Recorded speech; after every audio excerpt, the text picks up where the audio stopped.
Okay, so today we're at Palmer's Coaches here on the Gold Coast in Burleigh, and we're meeting Dal and Andrew, and we're talking all about buses. Coaches. Coaches. Yes. Not buses, coaches.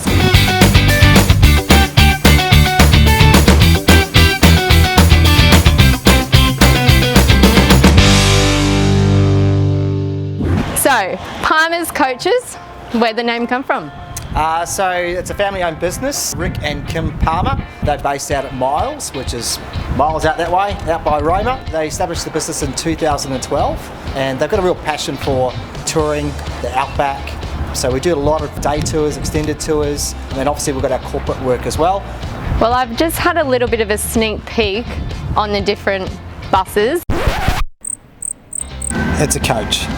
Coaches. So I've just had a little bit of a sneak peek, and the difference of the coaches here. Andrew's probably the best person to speak to about this. He's our Andrew, expert. you're the man, you're up. So we've got a couple of our different ones here today. We've got the one at the front there is a 13.5 metre 61 seat, so it's one of our higher capacity coaches.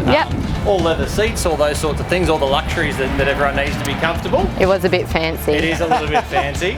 The next one we've got here is just it's the 12.5 metre 53 seat coach. That's your normal size coach there. Still leather seats, all the luxuries and all those sorts of things. Still fancy. Still fancy. Yeah. And then when we get to super fancy land, we get back into our Palmer's corporate coach. So we've got two of these coaches. They're a coach concept build. This one's a Volvo. We've got a Scania as well. Yeah. This one here is 46 seats. Our other one's 54 seats. And this particular one's got a full kitchen, bathroom, all sorts of things on board. I did see that, and I did get... And the bar. The bar as well. I did see that too. I mean, I would fill the freezer up with ice cream, but because, you know, I don't drink. But I was wondering if you could show me a little bit more about, you know, maybe the smaller one. Let's not get into something that I might bunny hop into something else. But can we check out a bit more of this one, and you can show us around? Sure we can. Cool. So let's check the engine out. No worries. So when we're looking at engines, I guess I'm not a mechanic, and that's why I come to you guys. Absolutely. Be like, help. But I guess there's a couple of things that are important to look for, so if you can do that. So each engine's different, but there's a few similarities on every engine. It's important to check every time you drive it or take it out of the yard. Yeah. So we'll just open the engine bay up here. So this is a Scania engine, but as I mentioned, there's a lot of similarities between all bus and coach engines that we need to be checking. So three of the really important things you need to check before you go anywhere is, first of all, your fan belts. Okay, without those, your engine will overheat, a lot of your accessories won't work. So we just walk around and just basically a bit of a visual check. Just make sure that they're tight, make sure they're all on there, make sure nothing's fallen off. Obviously, if there wasn't one there, we'd know it had fallen off and we're not good to go. That's pretty important. We also need to check the engine oil. Obviously, if we run out of engine oil, it's going to wreck the engine. So we grab a rag. They've all got a dipstick to check the oil with. So we wipe it off. That's a massive dipstick. It is. Scott, it's huge. Mine's like this big in my car, so. Much bigger on the bigger the vehicle, the bigger everything becomes. Yeah. And put that back in there, pull it out and we'll check that. Okay, so that one's all good. We've got plenty of oil there showing on the dipstick. Yep. So that's what we need to see. Perfect. Put that back in.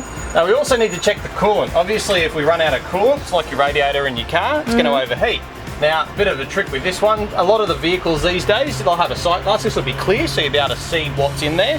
This one though, it's black, so I'm going to show you a bit of a trick. Yep. So we come in here, we take the cap off.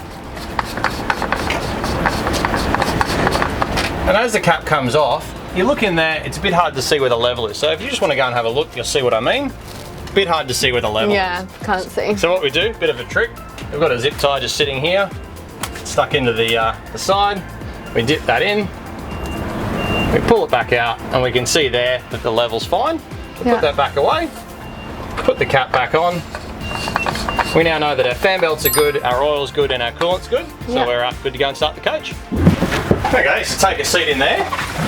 We'll show you how to make this all happen. So you got your foot on the foot brake there. One of the first things when we sit down, we'll put a seatbelt on, and then the key's down there to your right. So turn that key around just to there.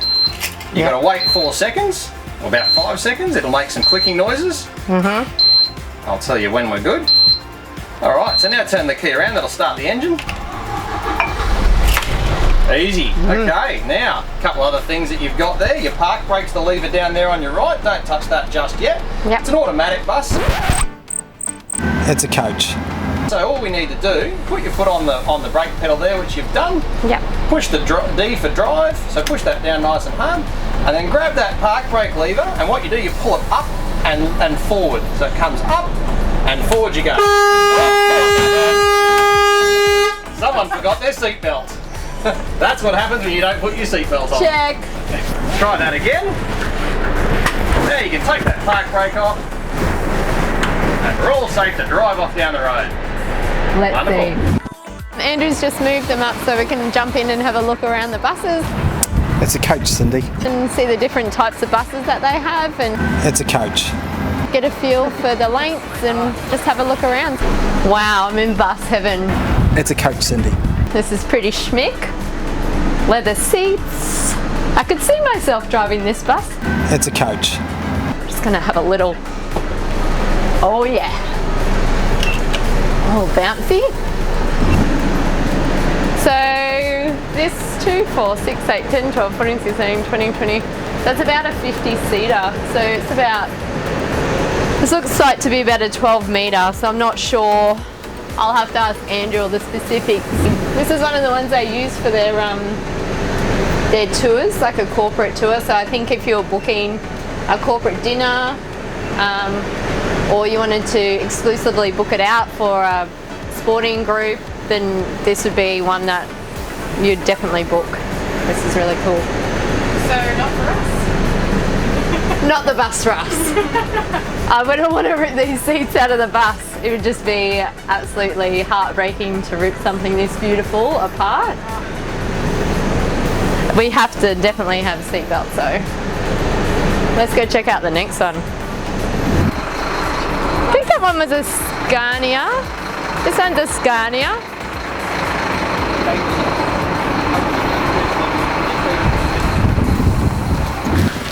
This one's just as cool. I might honestly have bus envy right now. It's a coach, Cindy. It looks pretty schmick.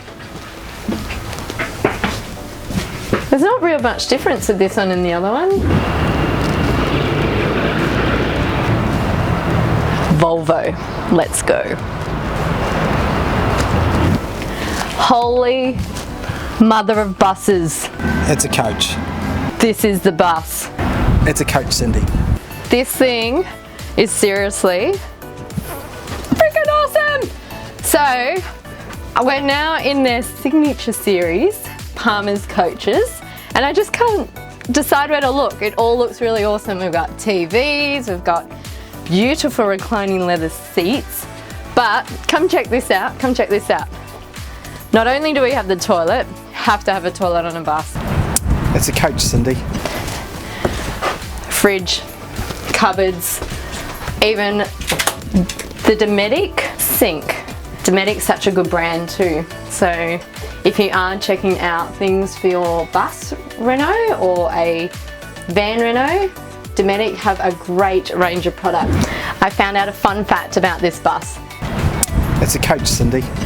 Just before Corona episode hit, Matt Damon and Chris Hemsworth were cruising around the Gold Coast in this very same bus.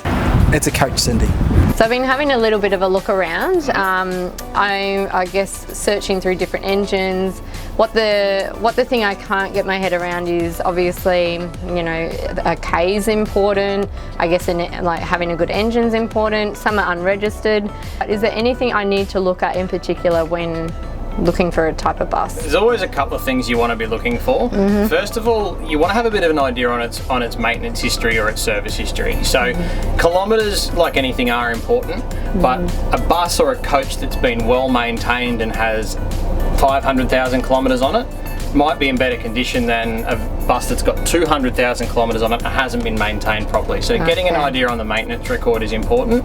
One of the other things with that one there you mentioned is manual.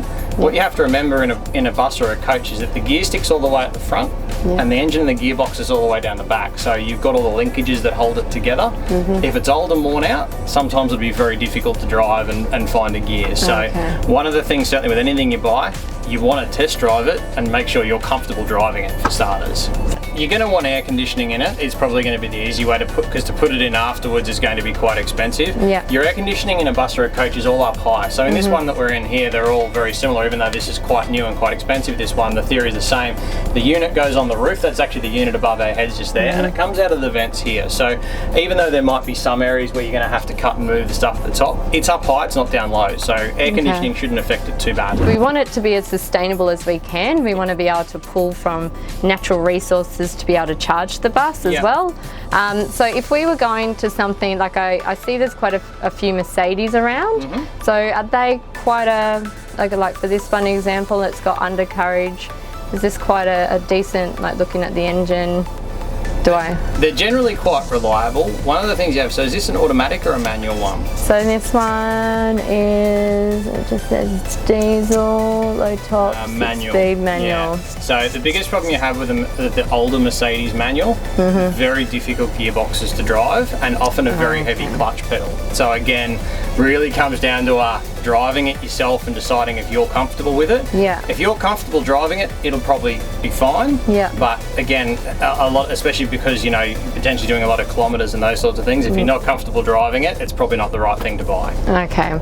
Is it worth spending a little bit more money on something a bit, you know, better, more reliable, or should we take the risk and get away with something a bit cheaper? Definitely obviously you've got a budget, so you can't spend money that you don't have, but certainly particularly with older buses, provided you're looking at the right ones, you will get what you pay for. You know, that something that is more expensive and a bit newer or a bit lower kilometres or a bit better maintained is going to look after you better than something that's cheaper. So if I was to, you know, I'll reach out to a couple of these people and you know, let you know and be the judge, would you be happy to run your eyes over a couple of, I've cut it down to 10, so we just have to hope that we get some funding and get the bus on the road. Absolutely, be more than happy to help. Cool, thank you. No worries at all.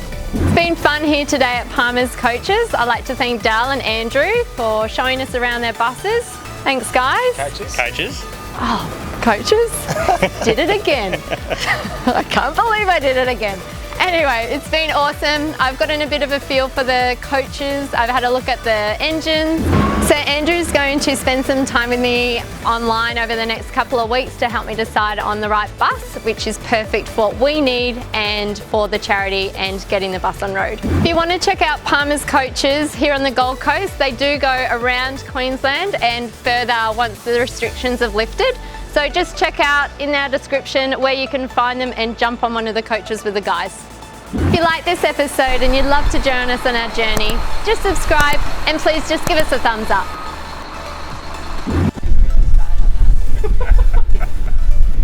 I got so many bloopers of you swearing. Sounded like a beep. It'd just be one beep. The whole time. Yeah. If you put my kids here though, I wouldn't swear once. Would not swear once at all. No, I never swear. No, you don't. Get behind a coach and it just comes out. That's all. And Andrew's going to work through me in the next couple of weeks. That sounded really bad.